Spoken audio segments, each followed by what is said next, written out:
Several local school districts are pushing back against new guidelines released today requiring the Bible be taught in Oklahoma classrooms.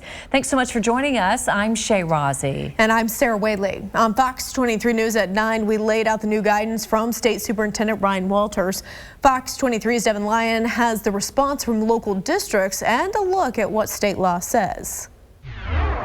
All we can refer to is the current Oklahoma academic standards. And right now, there's not a single reference to the Christian Bible in any Oklahoma academic standards, which is what we're required to teach. Superintendent Rob Miller of Bigsby Public Schools speaking on the new requirement to have Bibles be taught in every classroom in Oklahoma. Well, I think I have the same questions that many of our families do, many of our teachers do, is what does this really refer to? And it's easy to issue an edict that the Bible will be taught in all these grade levels by every teacher and the Bibles will be there.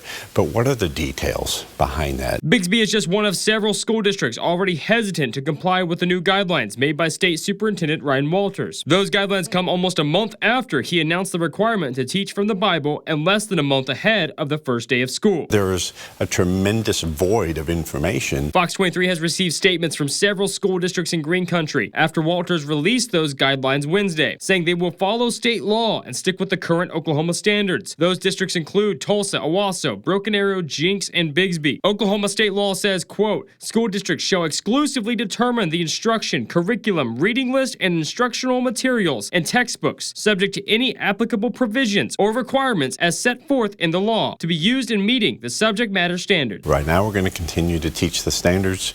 We're going to continue to defend our students' rights to have religious texts in school and to worship. But Walter says the Bible is now required in order to meet those standards and that every teacher will be given a Bible and a copy of the Ten Commandments. The Bible is a necessary historical document to teach our kids about the history of this country. The State Board of Education has not said what translation and who's buying these Bibles. If it's the state using taxpayer money for the religious text, they may fall into trouble with this part of the Oklahoma's Constitution saying, quote, no public money or property shall ever be appropriated or used directly or indirectly for the use, benefit, or support of any sect, church, denomination, or system of religion. The State Board of Education was supposed to have their monthly meeting Thursday, and that was canceled. It is now slated for next Wednesday in Oklahoma City. I plan on being there and will keep you updated on if schools receive any further guidance for the upcoming school year.